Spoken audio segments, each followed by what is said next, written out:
My name is Oscar Armando Ralda, and I am a doctoral candidate at the Department of Philosophy at the University of Oregon. And this is my presentation for the Social Ontology 2021 conference. The title of my paper is The Significance of Social Ontology in the Critique of Political Economy, and my paper is roughly divided into two main sections.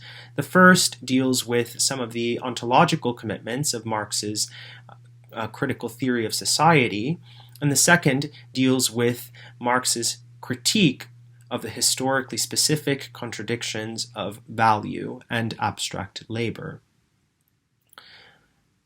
The central role of social ontology in the Marxian critique of political economy has not always received the critical attention it merits.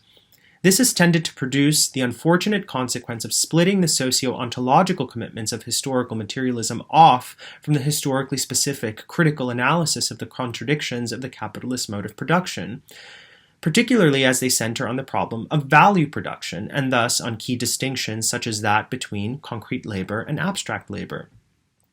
Indeed, contemporary reconstructions of the critique of value tend to downplay or even sideline altogether Marx's ontological commitments in order to insist that the critique of political economy stands opposed to transhistorical ontological categories, which would ground a critical theory of society. In this presentation, I want to argue that such readings prove contrary to the methodological premises which inform the unity of Marx's materialism and the historically specific critique of political economy. I suggest that in order to make good on the critical transformative materialism which lies at the core of Marx's theoretical practical project, we must not lose sight of the social ontology which makes intelligible the diagnosis of capitalism as a form of life that distorts our propositive powers as a species, transforming them into sources of alienation, suffering, and unfreedom. Drawing on Istvan Mesaros's account of Marx's materialism as grounded in a conception of human beings as self-mediating beings of nature, that is, as natural beings whose nature unfolds through their practical productive activity in history, I contend that the critique of political economy presupposes a materialist social ontology, which refers to material determinations which are distinctive of human life as such, even as it insists on tracking their historically specific articulation. Such material determinations, I want to claim, find their place in the critique of political economy as rational abstractions, that is, as abstractions which apply to all forms of human social organization, and therefore to none in particular. In this sense, a materialist social ontology which has its basis in these rational abstractions proves able to navigate the dialectical interpenetration of nature and history, providing us with forms of human activity which always assume a historically specific form. Rational abstractions play not only a descriptive role, however, but also inform some of the central normative commitments which allow for a critical diagnosis of the alienated social relations necessitated by capitalism. Moreover, since these rational abstractions point to the necessary ontological determinations which characterize human beings as self-mediating beings of nature, they make intelligible the critical claim that the alienation constitutive of the capitalist mode of production is historically transitory and a contradictory phenomenon which can and also ought to be overturned. In view of the problems of historical proportions facing the present, an unprecedented ecological crisis, the scale of which we have yet to really understand or fully understand, and increasingly destructive forms of exploitation, expropriation, and alienation, I argue that a materialist social ontology proves necessary for a descriptively and normatively compelling critique of capitalism. So that's sort of an introduction. I want to move now to the first section, which I've titled The Mediation of Society and Nature, Ontological and Historical. The ontological ground of Marx's critical theory is the metabolism between nature and society. The notion of metabolism, as ecological Marxists such as John Bellamy Foster and Paul Burkett convincingly show, is of the highest importance in Marx's conception of history, as well as his critique of the social form labor assumes under the rule of capital. Indeed, for Marx, social relations, especially productive relations between human beings, are from the very beginning relations between human beings and nature. For Marx, the human appropriation and transformation of nature involves determinate social relations between people and, in the context of the critique of capital, between determinate social classes and value-mediated social relations. Here, it should also be noted that, while developments certainly occur in Marxist theory, his naturalism remains a consistent feature of his critical theory. That is, against idealist accounts which severed human beings from nature and gave primacy to consciousness, Marx, as early as his 1844 Paris manuscripts, affirmed the ontological significance of humanity's embeddedness in nature. It is for this reason, of course, that Marx speaks of nature as the inorganic body of human beings with which they must remain in contact if they are not to die. In the Grundrisse and in Capital, Marx's account of the labor process, the key determination in the metabolism between nature and humanity, involves several ontological claims, two of which I shall focus on here. The first consists of a claim about the unity of the identity and difference of subject, humanity, and the object, nature. According to Marx, the category of production articulates this dialectical unity of identity and difference. Production is a rational abstraction in the sense that it constitutes a transhistorical determination of human life. Humans must produce through the appropriation of nature, for this appropriation is the material condition of possibility of the self-transformation of the species in history. The identity between humanity and nature consists, then, of an irreducible dependency of humanity on its inorganic external body, or nature, to recall Marx's early efforts to clarify this relation. At the same time, Marx claims this identity is a relation of difference, of restless self-transformation, that is, of human self-mediation, a category developed most compellingly, I think, by István Mészáros in his book Marx's Theory of Alienation. Precisely in its self-mediating character, humanity is not fully identical to nature, for through its own self-mediating activity, humanity shapes its own history. Hence the contention that those historically specific characteristics, which are not common to production as such, and which alone determine its development, must be conceived in their identity and difference with those determinations distinctive of human existence. Marx's ontological claim here aims to de-reify the uncritical conflation of the natural and the historical present in bourgeois political economy, without, however, resorting to claims that would make human social life independent of nature. In this respect, Marx's social ontology is the bridge that connects the philosophical aspects of his critique of political economy, particularly the notion of human beings as self-mediating beings of nature, with a historical inquiry into the contradictions, inversions, and forms of irrationality of the capitalist mode of production. The ontological unity of these two moments constitutes the unity of the descriptive and the normative in the critique of political economy. So now I want to move on to a section that I've titled The Critical Role of Historical Specification. However, it must be said that the critique of political economy is based on an immanent critique of capital. It is irreducible, therefore, to a merely abstract or moral form of critique. To be sure, what distinguishes Marx's critique of political economy from other critiques of capitalism lies in the insistence that the capitalist mode of production must be critically analyzed through its historically specific contradictions, that is, between the possibilities it simultaneously opens and forecloses. Another way of putting this would be to say that a critique of capitalism adequate to its time must be able to grasp in a historically grounded and sensitive manner the contradiction between what is and what could be.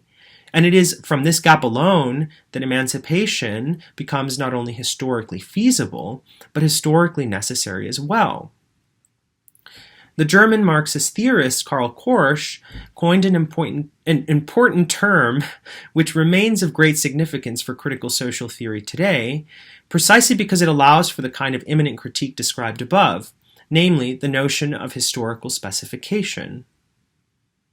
For Korsch, historical specification refers to the critical impulse at the heart of the insistence on the historically specific character of capitalist society, not least of all its constitutive social relations and forms of self-understanding. For the Marxian critique of political economy is not only a critique of capital, it is also, importantly, a radical critique of methodological individualism, the key ideological presupposition of both classical political economy and all bourgeois economics and political theory. Hence, Marx's critical theory of capitalist society also constitutes a critique of liberal ideology, insofar as it grounds the latter in the socio-economic specificity of capital and dispels the illusion of liberal ideals as supra-historical or metaphysical attributes. Formal or abstract equality, freedom, and property, as Marx argues in Capital, are the ideological expressions of commodity-determined society. Formal equality is the form taken by the exchange of equivalents which governs commodity relations, and hence not an inherent property of human nature. Such formalisms presuppose production for the sake of exchange value, then. Against their naturalization in political economy and liberal theory, however, the Marxian critique insists on the material basis of such principles in the social relations of production distinctive of capitalism. It is only in the context of a dialectical social ontology that sees such phenomena not merely as false consciousness or as pure ideological illusions, but as material moments of the overall social process of capital's reproduction, that they can be criticized. Thus, the critique of political economy holds in view concrete social totality as a unity of diverse moments, to speak with Marx in the Grundrisse. The concrete for Marx is capitalist totality, and thus proves irreducible to the hypostatized abstractions of political economy, in which exchange occurs as a natural and historically indeterminate phenomenon. It is precisely through these hypostatized abstractions, both in theory and reality, that the antagonistic social relations which this very process of commodity exchange presupposes are obscured and reinforced. And here we can begin to grasp the stakes of Marx's social ontology, namely that simple abstractions which fail to grasp historical content prove inadequate to explaining social life under capitalism.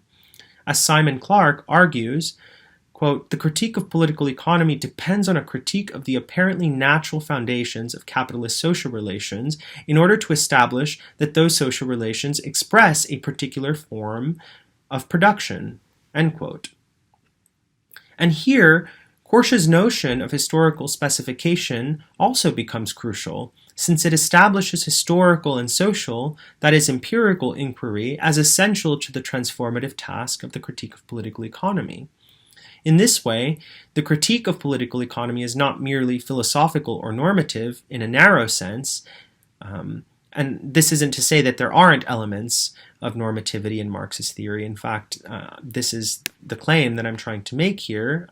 Just it must be qualified to keep in mind the unity of the ontological, the transhistorical, and the historically specific. As Korsch writes, Marx, quote, "deals with all categories of his economic and socio-historical research in that specific form and in that specific connection in which they appear in modern bourgeois society," end quote. This is precisely how the critique of political economy moves beyond classical political economy and the atomistic standpoint of liberal theory.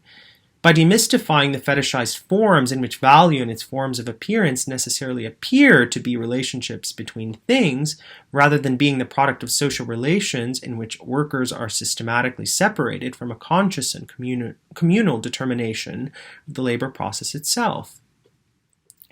The point is not to deny the role of exchange relations and the movement of commodities, but to unfold their very necessity from the specific nature of the relations of production themselves. Once again, a social ontology able to grasp the totality of the social process is the condition of possibility of the critique of political economy. Marx then grounds value and its value forms in the social form of labor specific to capitalism, best expressed in the contradictory unity of concrete labor and abstract labor crystallized in the commodity, the specific and most elementary form assumed by the products of labor within the capitalist mode of production. Marx speaks of the commodity as the elementary form or unit of wealth in capitalist society. Concrete labor refers to labor which produces use values or material wealth through the transformation of nature. Both nature and labor, then, are the sources of all material wealth, of all use values. Abstract labor, on the other hand, refers to the mediated determination of value-creating labor, that is, alienated labor under the rule of capital, labor which presupposes the capitalist division of labor and the dominating relations of production distinctive of the capitalist mode of production as a whole. The category of abstract labor is a critical category that describes the form of social compulsion exercised by the real subsumption of the labor process by capital. Both the activity of labor and the form the products of labor assume, commodities, presuppose the subordination of the social powers of labor to the abstract but objective power of capital. The aim of the critique of political economy lies in disclosing the necessity of alienated labor taking the form of fetishized economic forms, commodity, capital, value, money, profit, rent, etc.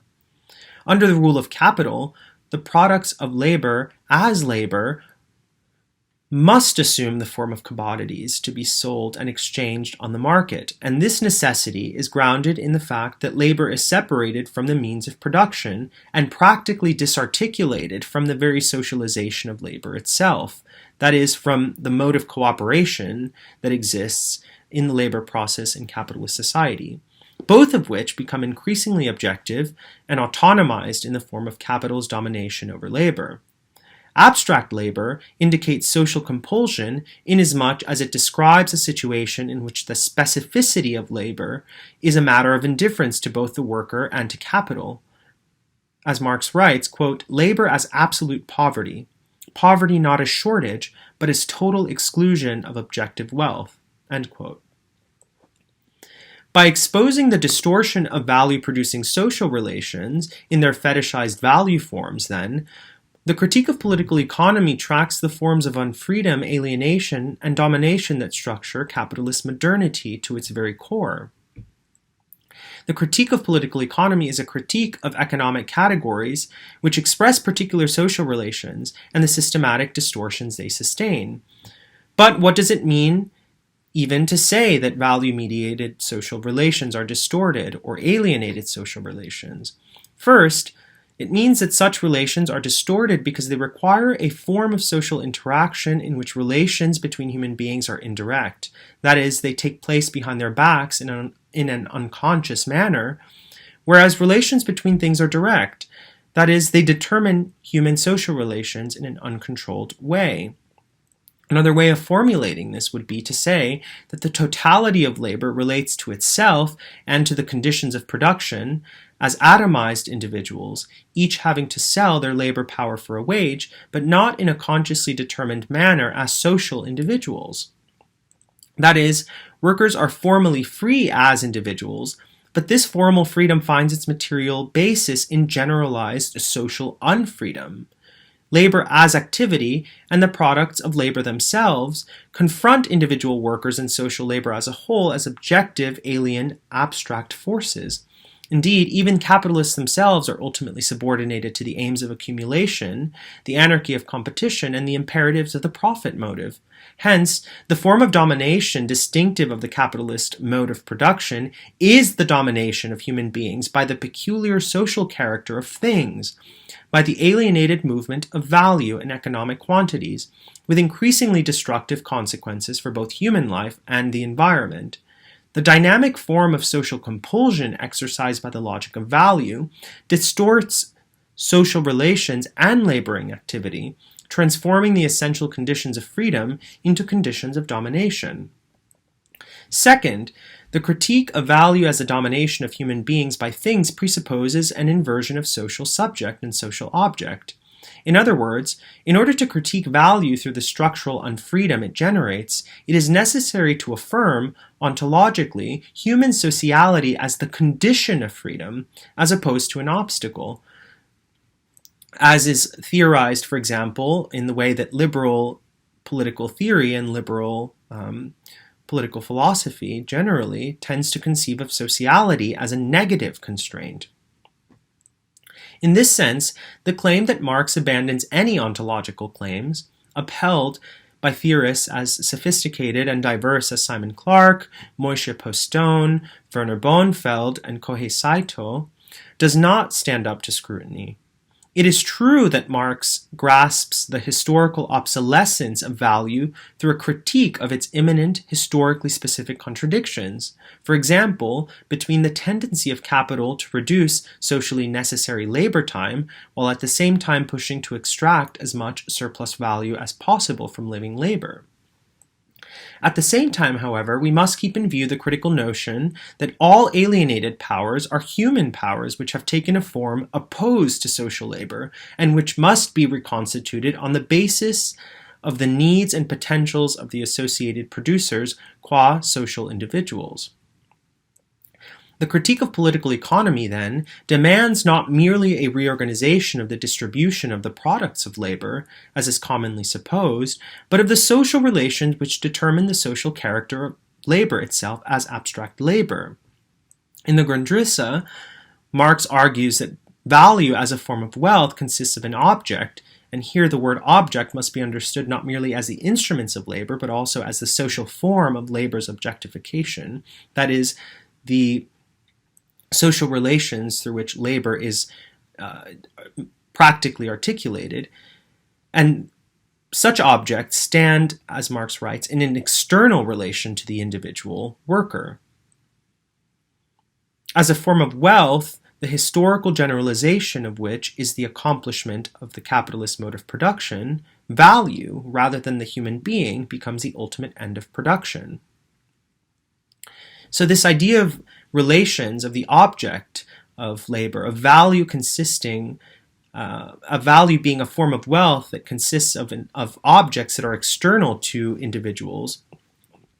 By this term external is meant a form of social mediation that has become, in a way, untethered from the practical activity of labor.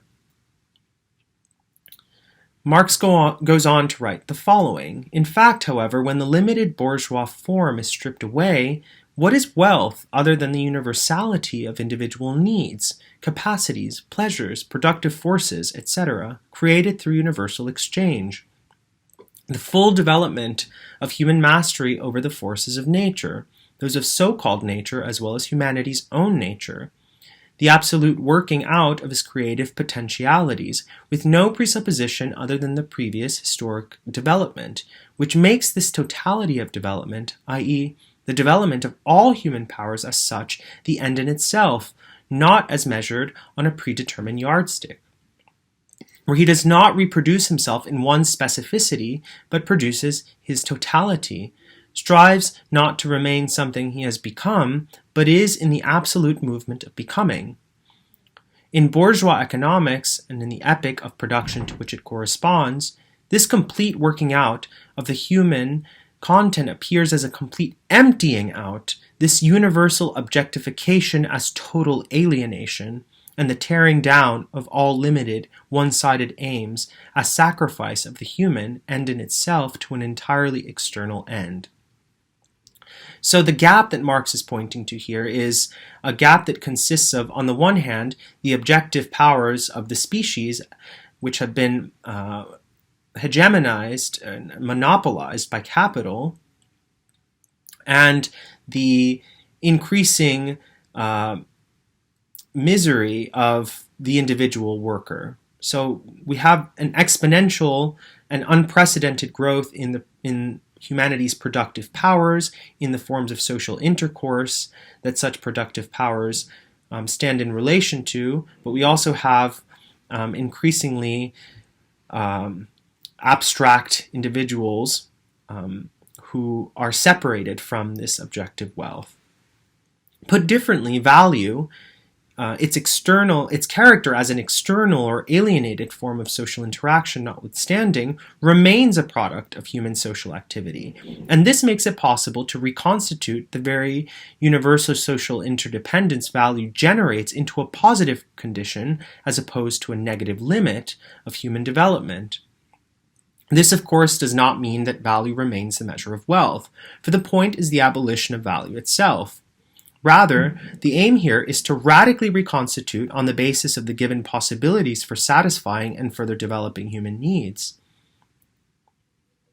The abolition of superfluous labor and forms of necessity, heretofore characterized as natural, the transformation of social activity into an enabling condition of human self-development, and the supersession of purely instrumental relations to nature.